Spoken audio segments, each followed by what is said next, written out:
तो हेलो बच्चों, कैसे हैं आप सब। आई होप आप सब ठीक होंगे। हाँ, जैसा कि कल हम लोगों ने देखा था चैप्टर 1 का टॉपिक देखे थे 9th में। हमने क्या देखा था, how to find rational number between two numbers.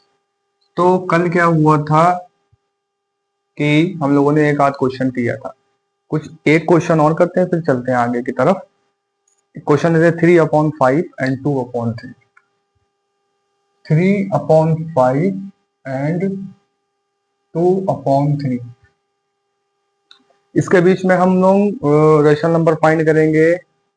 4 rational number find करेंगे, ठीक है। तो हमने सबसे पहले क्या बताया था, सबसे पहले हम फ्रैक्शन को लाइक फ्रैक्शन करेंगे। सबसे पहले हम इस फ्रैक्शन को लाइक फ्रैक्शन करेंगे और आगे सॉल्व करेंगे। तो इसका एलसीएम सबसे पहले इसका एलसीएम होगा 15। 3 से इसको मल्टीप्लाई करो, 3 से इसको मल्टीप्लाई करो, ठीक है ना। 3 इंटू 5 से इसको मल्टीप्लाई करो, 5 से इसको मल्टीप्लाई करो, ये हो जाएगा 9/15 और ये हो जाएगा 10/15। अब हमें जितने भी रेशनल नंबर फाइंड करने होते हैं वो n की वैल्यू थी। किसकी वैल्यू थी? n की वैल्यू थी। जब हमारा फ्रैक्शन लाइक हो गया, फ्रैक्शन हम बोल रहे हैं रेशनल नंबर समझो, तो इसमें n+1 करके डिनोमिनेटर में मल्टीप्लाई करेंगे और n+1 करके न्यूमरेटर में मल्टीप्लाई करेंगे। तो n की वैल्यू 4 थी, तो n+1 कितना हो जाएगा? 4 + 1 = 5। यानी 5 से हम यहाँ मल्टीप्लाई कर दें, 5 से यहाँ मल्टीप्लाई कर, ठीक है ना। इसी तरीके से यहाँ और यहाँ, ये हो जाएगा 45/15 5 75। ये हो जाएगा 50 75, ठीक है ना। यहाँ तक बात समझ में आई। सबसे पहले हमें मान लो रेशनल नंबर फाइंड करना था, 4 रेशनल नंबर फाइंड करना था, वो n की वैल्यू होगी। तो हमने यहाँ देखा कि हमारा जो फ्रैक्शन था वो लाइक में नहीं है, डिनोमिनेटर सेम उसका नहीं है। तो हमने क्या किया, डिनोमिनेटर को सेम किया। अब जितने भी फ्रैक्शन तुमको, जितने भी रेशनल नंबर फाइंड करने थे उसमें 1 ऐड कर दो। 4 फाइंड करने थे, 4 में 1 ऐड कर दो, 5। 5 से डिनोमिनेटर में, 5 से न्यूमरेटर में, ठीक है ना। तो इसको मल्टीप्लाई करो, 75 45 50 75। अब इनके बीच में कोई भी 4 लिख दो। देखो 45 के बाद क्या आएगा, 46/75, ठीक है ना। 47/75, 48/75, 49/75। ये 4 रेशनल नंबर इसके बीच में फाइंड होंगे। तो इस तरीके से हम रेशनल नंबर फाइंड करते हैं। कोई भी गिवन कितने भी रेशनल नंबर फाइंड करने होंगे तो हम इस तरीके से बहुत आराम से फाइंड कर सकते हैं, ठीक है ना। समझ में आ रहा है कि नहीं आ रहा है? आ ही रहा होगा समझ में। नहीं आ रहा तो आप लोग बताइए, ठीक है ना। आगे समझ में।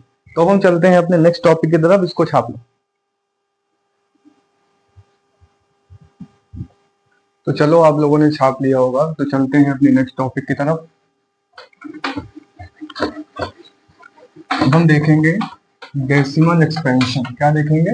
Decimal expansion. Decimal expansion. देखो, डेसिमल एक्सपेंशन में हमने कल बताया था, मतलब पिछली वीडियो में बताया था कि हम इसमें दो तरीके से डेसिमल एक्सपेंशन को देखते हैं। जैसे मान लो हमने एक बताया था टर्मिनेटिंग। क्या बताया था? टर्मिनेटिंग। और दूसरा क्या बताया था? Non terminating. टर्मिनेटिंग और दूसरा क्या बताया था हमने? Non terminating. तो दोनों हो सकते हैं, टर्मिनेटिंग भी हो सकता है, नॉन टर्मिनेटिंग भी हो सकता है, ठीक है। अगर नॉन टर्मिनेटिंग है तो साथ में हो सकता है रिपीटिंग हो, रिपीटिंग भी हो सकता है। अगर नॉन टर्मिनेटिंग है तो साथ में रिपीटिंग हो सकता है। तो ये दोनों ही कंडीशन हमारी किसकी थी? रेशनल नंबर की। दोनों कंडीशन किसकी थी? रेशनल नंबर की थी। तो अब हम जैसे इसका एग्जांपल करते हैं 1/4। हमें देखना है कि ये टर्मिनेटिंग है कि नहीं है। तो हम इसको डिवाइड कर लेंगे। छोटा है 0.0, 4 2 8, 2 4 5 20, 0.25। अच्छा, इसको 25 नहीं पढ़ेंगे, 0.25। बहुत से लोग इसको 0.25 पढ़ते हैं, उनको 1 साल की उम्र कैद होनी चाहिए, ठीक है। इसको अलग अलग ये पोजीशंस को बता रहे हैं, ठीक है। 0.25, 0.25। तो ये हमारा टर्मिनेटिंग है। अगर सपोज करो 10/3 ले लो। अरे यार, बहुत पुराना एग्जांपल। 10/3 ले लो। इसको अगर हम डिवाइड करते हैं, चलो यही कहीं कर देते हैं, 3 3 जा 9, 1.3333 बढ़ता चला जाएगा। तो चलो कर देते हैं, 3 3 जा 9, 1 फिर 0 फिर 3, देखो 3 बार बार बार बार रिपीट होता रहेगा। ठीक है, बार बार रिपीट होता रहेगा। तो हम देखो यहाँ पे ये रिमाइंडर जीरो नहीं, टर्मिनेटिंग का मतलब क्या होता है, रिमाइंडर जीरो आ जाए वो टर्मिनेटिंग। तो यहाँ रिमाइंडर जीरो आया था, टर्मिनेटिंग है। लेकिन अगर रिमाइंडर जीरो नहीं आ रहा है और बार बार उसकी डेसिमल डिजिट रिपीट हो रही है, तब उसको बोलते हैं नॉन टर्मिनेटिंग, क्योंकि रिमाइंडर जीरो नहीं है और डेसिमल डिजिट रिपीट हो रही है, तब इसको क्या बोलेंगे हम, रिपीटिंग। क्या बोलेंगे, रिपीटिंग। ठीक है ना। तो यहाँ पे हम बिना एक्चुअल डिवाइड करे भी पता कर सकते हैं कि वो डेसिमल एक्सपेंशन टर्मिनेटिंग है कि नहीं। बिना एक्चुअल डिवाइड करे हम पता कर सकते हैं कि वो टर्मिनेटिंग है कि नहीं। तो चलो पता करते हैं।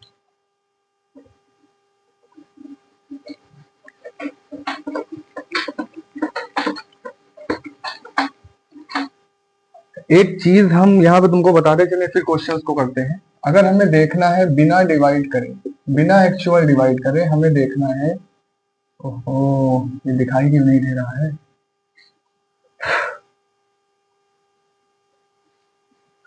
बिना एक्चुअल डिवाइड करे हमें पता करना है कि वो टर्मिनेटिंग है कि नहीं है। तो सिंपल सी बात है, हम उस जो भी रेशनल नंबर का क्यू यानी डिनोमिनेटर होगा, ठीक है ना, उसका हम निकालेंगे प्राइम फैक्टराइजेशन। क्या निकालेंगे, प्राइम फैक्टराइजेशन। ध्यान से समझो, समझो कहानी सुना रहे हैं तुम लोगों को।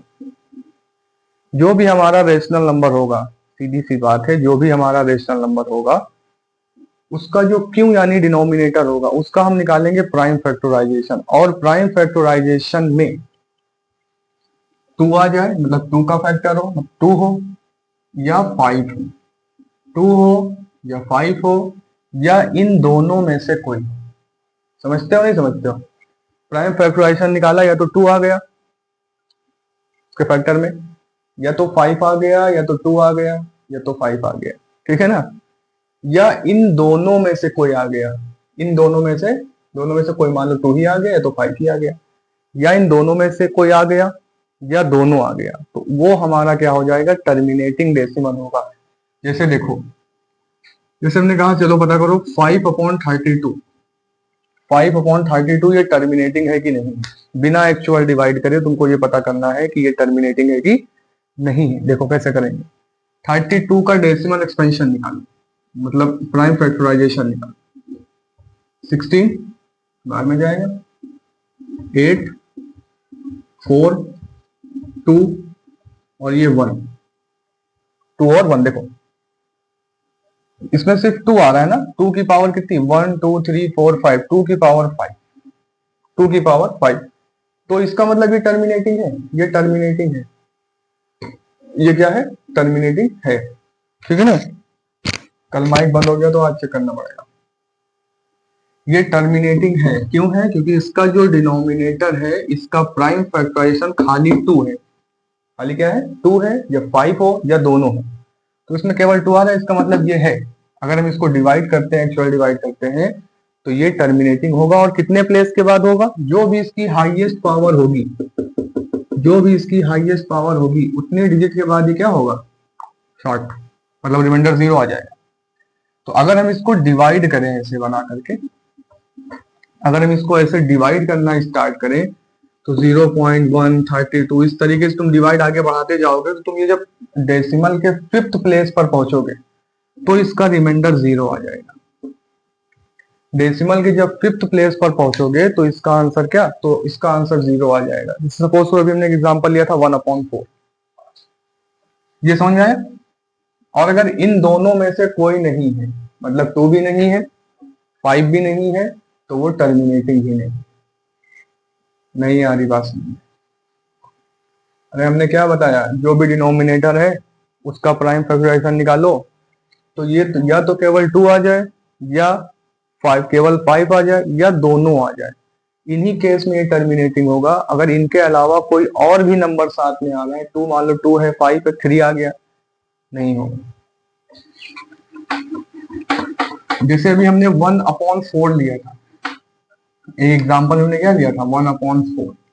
तो इसका हमने अभी हमें देखना है टर्मिनेटिंग है कि नहीं, तो हम इसके डिनोमिनेटर का प्राइम फैक्टराइजेशन निकालते हैं। तो 4 देखो 2 और 2, बस खत्म। यानी इसका केवल 2 आ रहा है, मतलब ये टर्मिनेटिंग है, मतलब इसको डिवाइड करने पर रिमाइंडर 0 आएगा। और हम ये भी पता कर सकते हैं कितनी डिजिट के बाद वो रिमाइंडर 0 होगा, कितनी डिजिट के बाद। तो हाईएस्ट पावर क्या है, हाईएस्ट पावर क्या है 2। ठीक है, हाईएस्ट पावर 2 है, यानी ये डेसिमल के सेकंड प्लेस पे टर्मिनेट हो जाएगा। आइए करते हैं। तो 4 1 4 2 जा 8 2 0 4 5 जा 20। देखो रिमाइंडर 0 आ गया।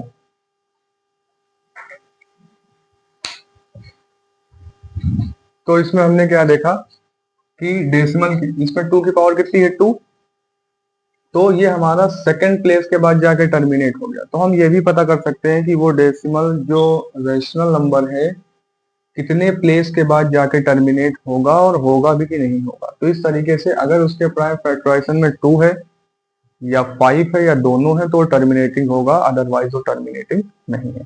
तो और भी कई सारे इसके एग्जांपल्स करते हैं।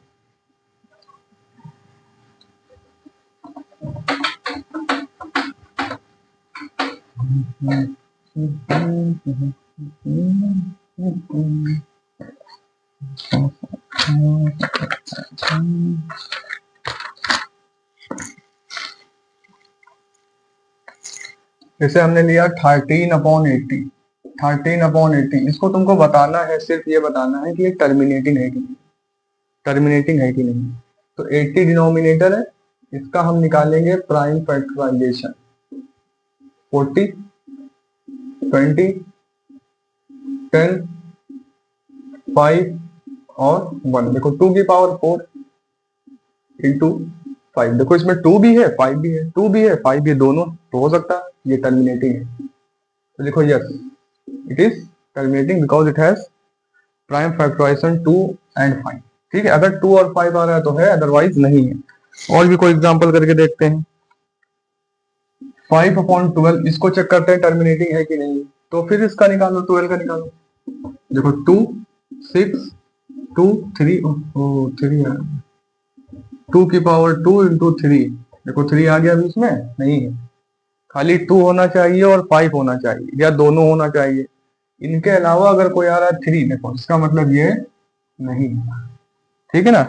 एक क्वेश्चन इसको तुम लोग करके बताओगे है कि नहीं। 16/125 ये टर्मिनेटिंग है कि नहीं। ठीक है ना, टर्मिनेटिंग है कि नहीं, तो इसको करके बताओ टर्मिनेटिंग है कि नहीं है। तो हम चलते हैं अपने नेक्स्ट टॉपिक की तरफ। तो आइए चलते हैं अपनी नेक्स्ट टॉपिक की तरफ।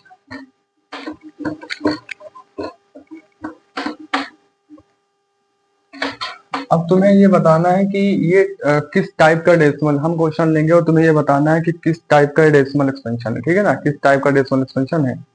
चलो देखते हैं।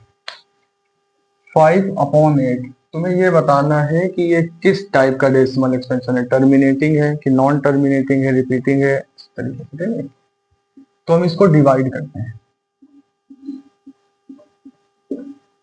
छोटा है तो पॉइंट ला के 0 बनाएंगे। ठीक है ना। अब डिवाइड तो आ रहा है सभी को, 8 6 48, 2 बचा 0 बना दो। ठीक है ना, 8 2 16, 4 0 बना दो, 8 5 14।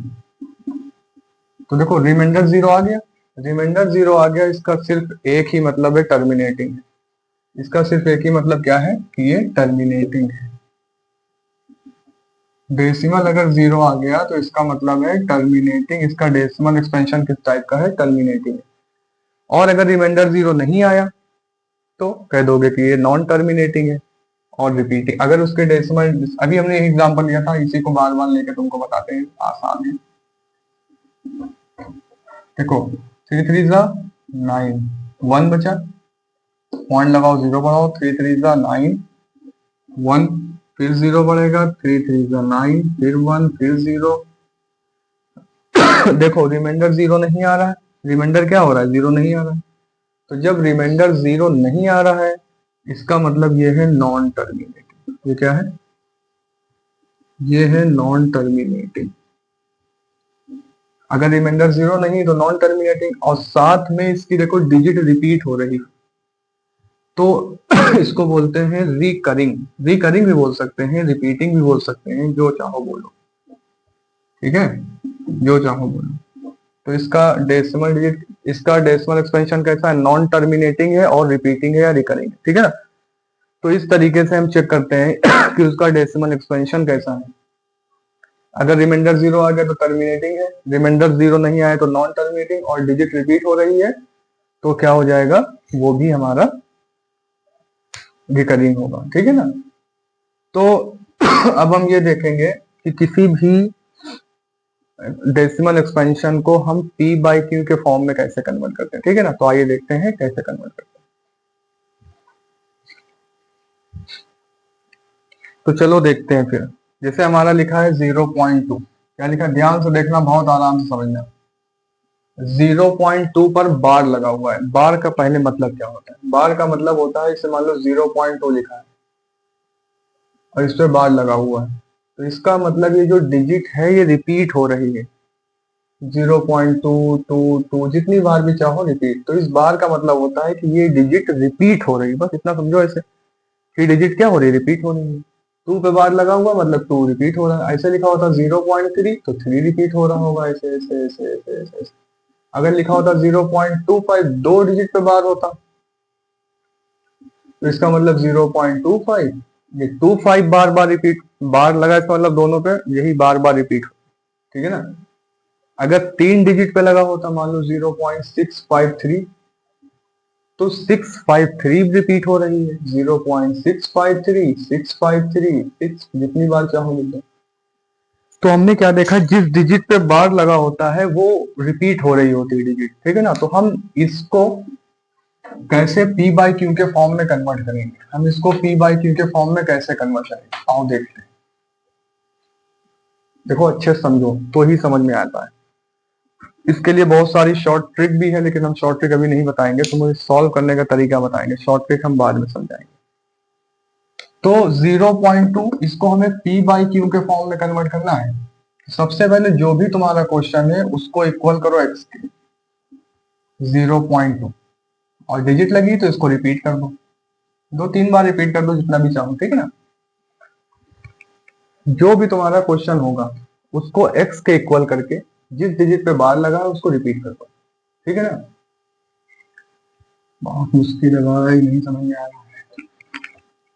सबसे पहले डिजिट लिखो, x is equal to 0.2, x जो भी क्वेश्चन है उसको x के इक्वल करो, जो भी तुम्हारा क्वेश्चन है उसको x के इक्वल करो, फिर जिस डिजिट पे बार लगा है उसको रिपीट करो। 0.2222 रिपीट होता जा रहा है, इसको कह दो इक्वेशन 1। इसको क्या कह दो? देखो पहले स्टेप में जो भी तुम्हारा क्वेश्चन है x के इक्वल रखो और जितनी डिजिट पे बार लगा हुआ उसको रिपीट कर दो, इक्वेशन 1। अब तुम्हें देखना है कितनी डिजिट पे बार लगा हुआ था। एक डिजिट पे तो हम 10 से मल्टीप्लाई, क्योंकि 10 में एक जीरो होता है। ऐसे समझ लो, आराम से समझ में आ जाएगा।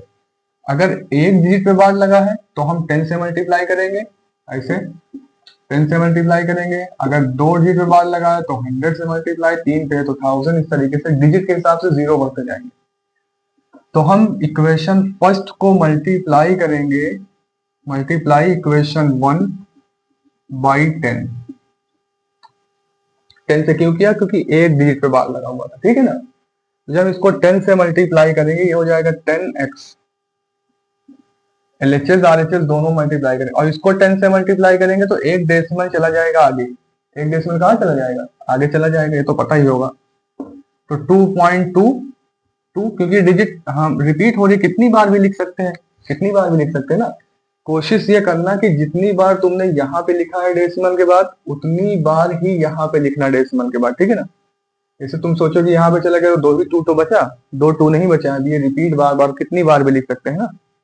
तो कोशिश ये करना कि जितनी बार तुमने यहाँ पे लिखा है 2 उतनी बार ही यहाँ लिखना। ठीक है ना? अब क्या करेंगे अगले स्टेप में? माइनस कर दो इक्वेशन 2 माइनस इक्वेशन 1। इक्वेशन 2 में इक्वेशन 1 को माइनस कर दो तो इक्वेशन हमेशा कैसे माइनस करते हैं, करते हैं एलएचएस को एलएचएस में, आरएचएस को आरएचएस में। तो ये माइनस करेंगे 10x minus x is equal to 2.222 minus 0.222। ठीक है ना। इक्वेशन 2 को माइनस किया इक्वेशन 1 में, देखो 10x माइनस एक्स 2.22 माइनस 0.22। अब देखो ये डेसिमल डिजिट बराबर है, डेसिमल की डिजिट को इक्वल रखा इसीलिए कि ये दोनों माइनस हो जाएंगे। देखो 10x में से 1x गया, बचेगा 9x। इसको यहाँ माइनस करते हैं 2.222 0.222। तो देखो 0 0 0 2.000, पॉइंट के बाद जीरो का कोई मतलब नहीं है फिलहाल, तो 2 बचा ना, तो हो गया 2। इसी वजह से हमने कहा था कि यहाँ पे माइनस करने में आसानी है, जब डेसिमल डिजिट बराबर होंगे तो ये दोनों कैंसिल 0 हो जाएंगे। तो यहां से x की वैल्यू हो जाएगी 2/9। देखो ये p बाई क्यू के फॉर्म में आ गया, यही करना था। ठीक है, क्या किया हमने एक बार और समझो। जो भी तुम्हारा क्वेश्चन होगा उसको x के इक्वल रखो, ठीक है ना। फिर एक डिजिट पे बार लगा हुआ था तो उस डिजिट को रिपीट कर देंगे, 0.222 लिख दिया, कितनी बार भी लिख दो। उसके बाद हमने देखा था एक डिजिट पे बार था तो हम 10 से मल्टीप्लाई करेंगे। 10 से इसको इक्वेशन 1 को देखो 10x हो जाएगा, इसको 10 से मल्टीप्लाई करेंगे, एक डेसिमल यहाँ चला आएगा, बाकी हम इसको रिपीट कर देंगे बराबर डिजिट पे, फिर हम माइनस कर देंगे, माइनस करने पर हमारा आंसर आ जाएगा। तो इस तरीके से हम किसी भी डेसिमल एक्सपेंस डेसिमल को हम p बाई क्यू के फॉर्म में कर सकते हैं। तो आइए देखते हैं इसका नेक्स्ट क्वेश्चन, छाप लो। तो आइए अब देखते हैं अपना नेक्स्ट क्वेश्चन 0.57 0.57। यहाँ पे डिजिट पे, दो डिजिट पे बार लगा हुआ है, तो सिंपल तरीका, जैसे यहाँ पे दो डिजिट पे बार लगा हुआ तो हम क्या करेंगे कि इसको सबसे पहला स्टेप जो तुम्हारा क्वेश्चन है उसको हम x के इक्वल पुट करेंगे, यानी x इज इक्वल टू 0.57। अब दो पे बार लगा हुआ था तो हम इसको रिपीट करेंगे 0.5757, इस तरीके से रिपीट कर दो। अब इसको इक्वेशन 1, यहीं पे क्वेश्चन 1 कह दो। जितनी भी डिजिट रिपीट हो रही है, जैसे देखो जितनी डिजिट पे बार लगा हुआ था हमने उसको क्या किया, रिपीट कर दिया 5757, इसको कहते हैं क्वेश्चन 1। अब तुम यहाँ पे देखो, यहाँ कितनी डिजिट पे बार लगा हुआ था, बोलो। यहाँ पे दो डिजिट पे बार लगा हुआ था ना, तो हम इसको 100 से मल्टीप्लाई करेंगे। वहां पे 1 पे था तो 10 से मल्टीप्लाई किया था, जितनी डिजिट पे होगा 1 के बाद उतने जीरो होते हैं। 1 पे था तो 1 के बाद 1 जीरो यानी 10। दो डिजिट पे बार लगा हुआ है तो हम 100 से मल्टीप्लाई करेंगे। तो multiply equation 1, multiplying equation 1 by 100। ठीक है, इसको लिखना जरूरी है, ये नहीं कि डायरेक्ट कर दो, इसको लिखना जरूरी है, ठीक है ना। तो जब इसको 100 से मल्टीप्लाई करेंगे तो ये हो जाएगा 100x, क्या हो जाएगा 100x। और जब इसको 100 से मल्टीप्लाई करेंगे तो दो डेसिमल आगे जाएगा, यानी ये हो जाएगा 57 पॉइंट। अब 57 को रिपीट कर दो जितनी बार, इसको कर दो क्वेश्चन 2। अब देखो यहाँ पे जैसे डेसिमल यहाँ पे आता तो बचता खाली 57, तो हमने दोबारा 57 करेगा क्योंकि यहाँ रिपीट हो रहा है बार बार ना। जितनी बार तुमने यहाँ पे लिखा है उतनी बार ही यहाँ पे लिखोगे, जिससे डेसिमल 0 हो जाए। उसके बाद क्या करते हैं, माइनस कर दो, सेकंड माइनस फर्स्ट। तो देखो 100x में से पहले लिख देते हैं, चलो 100x minus x, 57 minus 5757 minus 0.57। Equation को जब माइनस या ऐड करते हैं तो एलएचएस को एलएचएस में करते हैं, आरएचएस को आरएचएस में। तो 100x में से 1x गया, बचा 99x। ये डेसिमल तो पूरा 0 हो जाएगा, खाली बचेगा 57, ठीक है ना। अब x की वैल्यू तुम्हें निकालनी है 57, जो मल्टीप्लाई में होता है तो पता ही होगा ना, नहीं पता है तो अब देखो अगर ये कैंसिल हो रहा है तो कैंसिल, देखो 3 से हो जाएगा, 3 1 3, 3 9 27 और 3 3 9, 3 3 9। देखो ये p बाई क्यू के फॉर्म में आ गया ना, यानी 19/33, ये p बाई क्यू के फॉर्म में नहीं आ गया, आ गया। इतना इजी था, p बाई क्यू के फॉर्म में आ चुका है। आया समझ में। एक क्वेश्चन आप लोगों को देते हैं, करके लाना, करके लाना क्या, करके भेजना कमेंट में, ठीक है ना। इसको नोट कर लो, पहले नोट कर लिया, चलो।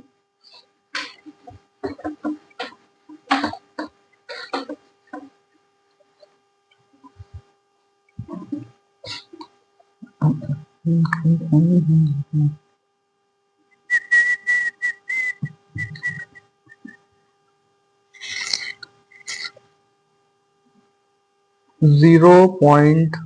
लेते हैं 1.323, 1.323, ये ठीक है ना। 1.323 देखो, अब ध्यान से देखो, यहाँ खाली इस पे बार लगा हुआ, इस पे बार नहीं लगा हुआ, ठीक है। केवल इस वाले पे बार लगा, केवल लास्ट की 2 डिजिट पे, इस पे बार नहीं लगा हुआ। तो इसको कैसे सॉल्व करेंगे? तो ऐसे सॉल्व करने के तो बहुत सारे तरीके होते हैं, कुछ फॉर्मूले भी होते हैं, कुछ लॉजिक भी, लेकिन हम ये जो बता रहे हैं ये एक सीधा तरीका है, ठीक है ना। तो केवल इस पे हमें ये चाहिए कि हमें वो डिजिट चाहिए बार की डेसिमल के बाद केवल बार वाली ही डिजिट हो, विदाउट बार वाली डिजिट ना हो। हम ये चाहते हैं कि डेसिमल के बाद जो डिजिट हो सब पे बार हो, समझ रहे हो। यहाँ पे 3 पे बार नहीं है, तो हम इस 3 को इधर लाना चाहते हैं होल पार्ट की तरफ, 13 बनाना चाहते हैं। फिर उसके बाद डेसिमल यहाँ चला आएगा, डेसिमल के बाद जो भी डिजिट होगी उस पे बार होगा। तो 3 को इधर लाने का मतलब है डेसिमल को यहाँ लाना है, मतलब डेसिमल को एक प्लेस आगे बढ़ाना है। तो जब डेसिमल को एक प्लेस आगे बढ़ाएंगे तो 10 से तो मल्टीप्लाई करेंगे, तो पहले इस इक्वेशन को 10 से मल्टीप्लाई कर दो, मल्टीप्लाई बाय 10 यहाँ लिख दो, मल्टीप्लाई बाय 10।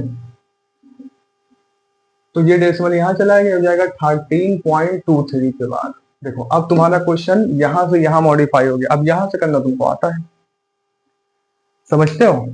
जैसे तुम्हारा क्वेश्चन जो था 1.323 पे बार लगा हुआ है, तो हमने तुमसे ये कहा कि डेसिमल के बाद वो डिजिट हो जिन पे सब पे बार हो, मतलब डेसिमल के बाद जितनी भी डिजिट हो सब पे बार हो। नहीं आ रही बात,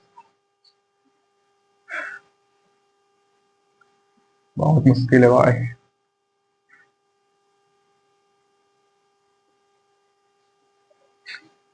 देखो जैसे यहाँ पे डेसिमल के बाद ये 1.323 पे बार लगा हुआ है, तो हम तुमसे क्या कह रहे हैं कि डेसिमल के बाद जो डिजिट हो सब पे बार हो। तो हम डेसिमल को एक डिजिट आगे बढ़ाना चाहते हैं, तो डेसिमल एक डिजिट आगे तब बढ़ता है जब हम 10 से मल्टीप्लाई करते हैं। इस वजह से इस इक्वेशन को 10 से मल्टीप्लाई कर दिया 13.23 बार। अब देखो यहाँ पे डेसिमल के बाद जितनी भी डिजिट है सब पे बार है ना। अब यहां से तुमको आता है करना, अब इसको देखो, ये तो हमने ये जो किया है इस क्वेश्चन को ये बनाने के लिए किया है, यहाँ से हमको आता है। अब इसको x के इक्वल पुट करेंगे, 13.23 पे बार लगा हुआ है, ठीक है ना। अब हम इसको एक्सपेंड करेंगे 13.23, इसको कह देंगे इक्वेशन 1, ठीक है। अब देखो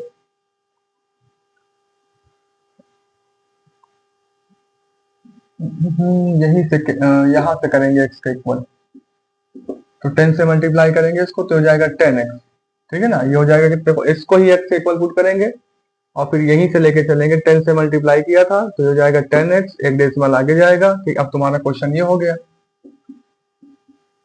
ठीक है ना। अब बार कितनी डिजिट पे था? 2 डिजिट पे था। अब इस इक्वेशन को हम 100 से मल्टीप्लाई करेंगे, किससे मल्टीप्लाई करेंगे? 100 से। जब इस इक्वेशन को मल्टीप्लाई करेंगे हम, मल्टीप्लाई बाई 100, इक्वेशन कितनी हो जाएगी? 1000x इज इक्वल टू, देखो 2 प्लेस आगे जाएगा यहाँ पे 1323 पॉइंट, बाकी इसे लिख दो 2323, इसको कर दो इक्वेशन 2। बस यहाँ से करके हमको इसका आंसर बताना। अब क्या करेंगे, इसको और इसको माइनस करेंगे, ठीक है ना। इसको माइनस करेंगे, 1000x माइनस 10x, फिर इसको माइनस करेंगे, उसके बाद ये p/q के फॉर्म में आ जाएगा, ठीक है ना। तो इस तरीके से क्वेश्चन करना है। क्वेश्चन हम होमवर्क में और दे रहे हैं, इसको यहाँ से हम छोड़ रहे हैं, तुम लोग करके हमको बताना। इसका नहीं लगेगा वो कल पूछेगा। 0.3 पे बार लगा हुआ है, इस क्वेश्चन को करना, ठीक है ना। 0.3 पे बार लगा, यहाँ से हो जाएगा ना, करना फिर दोनों को माइनस कर देना, सिंपल तरीका, ठीक है। 0.3 पे बार लगा हुआ है, इसको सॉल्व करके हमको कमेंट में इसका आंसर बताओगे। तो आज के लिए इतना ही रखते हैं, कल हमारी रहेगी नई topics. Thank you for watching maths paradox. मिलते हैं नेक्स्ट वीडियो में।